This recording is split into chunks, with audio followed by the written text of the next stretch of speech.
नमस्कार मित्रांनो, अश्वमेध नर्सिंग ट्युटोरियल्समध्ये आपलं सगळ्यांचं स्वागत आहे. मित्रांनो, आपण आज DHS नवीन पदभरतीबद्दलचा एक नोटिफिकेशन सर्क्युलर आहे याबद्दल बघणार आहोत. DHSची जी भरती आहे 2026ची ही लवकरच या ठिकाणी होणार आहे. म्हणजे दिवाळीच्या आसपास ही भरती एक्झाम होऊ शकते.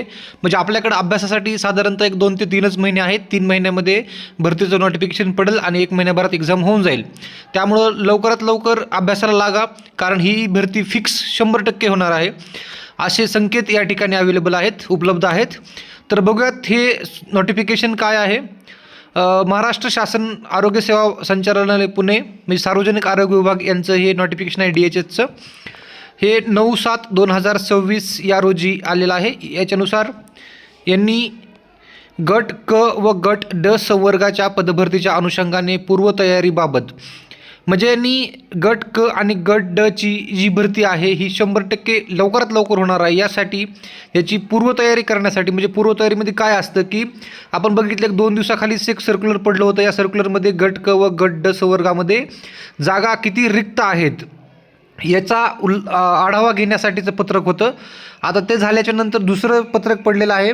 ते आहे की या भरतीच्या अनुषंगाने पूर्वतयारी करायची आहे. पूर्वतयारीमध्ये काय काय असतं, म्हणजे पूर्वतयारीमध्ये आपण किती जागा शिल्लक आहेत, कोणत्या कास्टसाठी किती जागा आहेत, कुठल्या हॉस्पिटलला किती जागा आहेत, गट कच्या किती, गट डच्या किती, तसेच बाकी ज्या काही पोस्ट आहेत दुसऱ्या पोस्टच्या जागा किती आहेत, या प्रत्येक पोस्टनुसार किती जागा शिल्लक आहेत, हे सगळं या ठिकाणी आपल्याला बघायला भेटतं. तर बघूयात हे जे पत्रक आहे याच्यामध्ये काय काय दिलेलं आहे. गट क व गट ड संवर्गाच्या पदभरतीच्या अनुषंगाने पूर्वतयारी करण्याबाबत. आता गट क मध्ये कोणकोणत्या पोस्ट आहेत, बऱ्याच पोस्ट या गट क मध्ये आहेत ज्या मेन पोस्ट आहेत. त्याच्यामध्ये नर्सिंग ऑफिसर्स असतील, त्यानंतर बाकी एक्सरे टेक्निशियन्स, ECG वगैरे असतील, फार्मसी ऑफिसर्स असतील, याचे काय मेन पोस्ट आहेत जी डिग्रीवरून चालणाऱ्या पेशा प्रोफेशनल कोर्सेसच्या. तर त्या पोस्ट गट क मध्ये आहेत. आणि गट क मध्ये ड मध्ये बाकीचे वार्ड सेवक, रुग्णसेवक वगैरे ज्या काही अशा पोस्ट असतात तर त्या, किंवा बाकी दुसऱ्या छोट्या मोठ्या ज्या पोस्ट असतात त्या गट ड मध्ये येतात. तर आपण बघूया त्याच्यामध्ये त्यांनी काय दिलेलं आहे.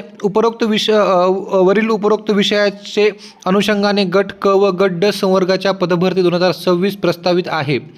त्या अनुषंगाने पूर्वतयारी करण्याच्या उद्दिष्टाने सर्व नियुक्ती प्राधिकारी यांनी बिंदू नामावली व वॅकन्सी मॅट्रिक्स तयार करून प्रमाणित करणे आवश्यक आहे. म्हणजे गट क व गट ड संवर्गाची पदभरती 2026 प्रस्थापित आहे, म्हणजे 2026लाच ही भरती फिक्स होणार आहे. कारण आता ही पावसाळी अधिवेशन चालू आहे. पावसाळी अधिवेशन झाल्याच्या नंतर हिवाळी अधिवेशनाच्या अगोदर ही भरतीची पूर्वतयारी आरामशीर होऊ शकते. त्यामुळे येत्या 2-3 महिन्यामध्ये याचं नोटिफिकेशन निघून दिवाळीच्या आसपास मागपुढी त्या ठिकाणी ती 100% एक्झाम होणार आहे. तर याच्यासाठी जी बिंदू नामावली आहे आणि व्हॅकन्सी मॅट्रिक्स आपण ज्याला म्हणतो, तर ते बिंदू नामावली अगोदर ठरवणं गरजेचं असतं. तर बिंदू नामावली म्हणजे काय की प्रत्येक कास्ट रिझर्वेशनसाठी किती जागा राखीव आहेत. समजा 100 जागा राखीव असतील तर 100 जागेपैकी जे काही 52% किंवा 62% जे आरक्षण आहे तर त्याच्या अनुषंगाने 52%मध्ये OBCसाठी किती आहे, बाकी SC STसाठी किती आहे, ओपनसाठी किती ठेवायचं, EWसाठी किती ठेवायचे, NT जे कॅटेगरीचे आहेत त्यांच्यासाठी किती रिझर्वेशन ठेवायचं आहे. तर या सगळ्या गोष्टीचं, या सगळ्या वॅकन्सीचं किती कोणासाठी वॅकन्सी राखीव ठेवायच्यात याचं सगळं त्या ठिकाणी बिंदू नामावलीमध्ये व्यवस्थितरित्या मान्य केली जाते.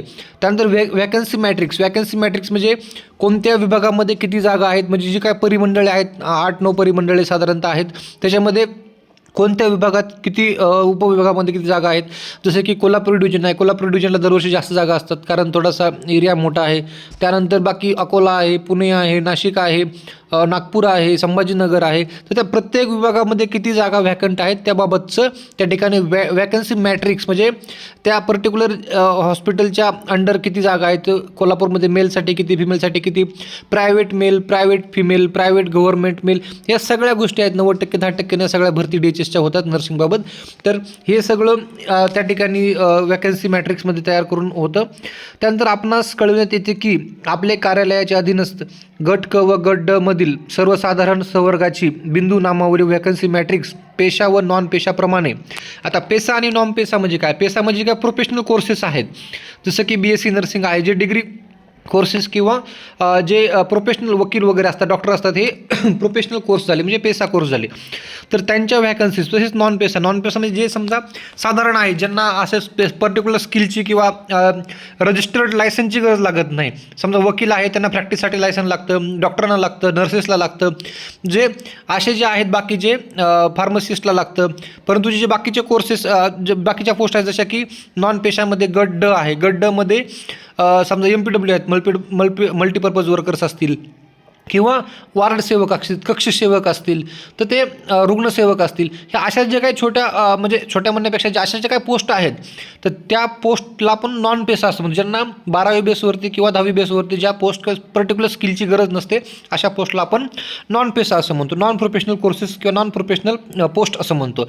तर त्या आहेत त्याप्रमाणे तयार करून मागासवर्गीय कक्षाकडे दिनांक 13/7/2026 पर्यंत सादर करण्याची कार्यवाही करण्यात यावी. म्हणजे आपली जी DHSची भरती आहे ही 100% भरती येणाऱ्या दिवाळीमध्ये म्हणजे साधारणतः 2-3 महिन्यामध्ये ती भरती होणार आहे.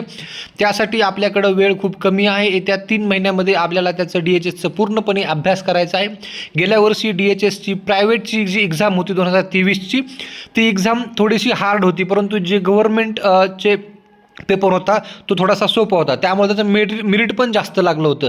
परंतु जे प्रायव्हेट साठी जी एक्झाम झाली त्याच्यामध्ये ती थोडीशी हार्ड होती, त्यामुळे मेरिट थोडंसं कमी लागलं. त्याच्यामध्ये जास्त लोकांना मार्क्स जास्त पडले नव्हते, 104 105 पर्यंत पण मेरिट त्या ठिकाणी काही विभागामध्ये खाली आलं होतं. त्यामुळं फॉर्म भरताना व्यवस्थित सर्व जागेचं आकलन करून ॲनालिसिस करून त्या ठिकाणी फॉर्म भरायचा आहे.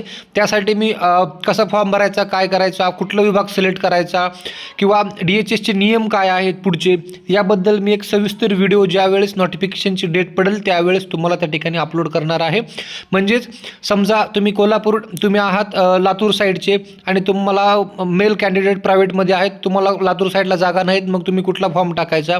समजा कोल्हापूरला 20 जागा आहेत जेंट्ससाठी, मेल प्रायव्हेटसाठी, तर त्यासाठी जागा समजा फॉर्म टाकला तर त्या ठिकाणी कशाप्रकारे तुमचा नंबर लागू शकतो किंवा कशाप्रकारे त्या ठिकाणी तुम्ही नंतर नंबर लागल्यानंतर तुम्ही ट्रान्सफर वगैरे करू शकता किंवा गव्हर्नमेंटचे DHSचे नियम काय आहेत ट्रान्सफरचे, या सगळ्या बाबी तुम्हाला त्या ठिकाणी मी सांगणार आहे. तर त्यासाठी चॅनलला लाईक करा, शेअर करा, सबस्क्राईब करा, जेणेकरून इथून पुढचे भरतीचे जे काही अपडेट्स आहेत ते सगळे मी तुम्हाला DHS बाबत तरी डिटेल्समध्ये तुम्हाला मी सांगू शकतो.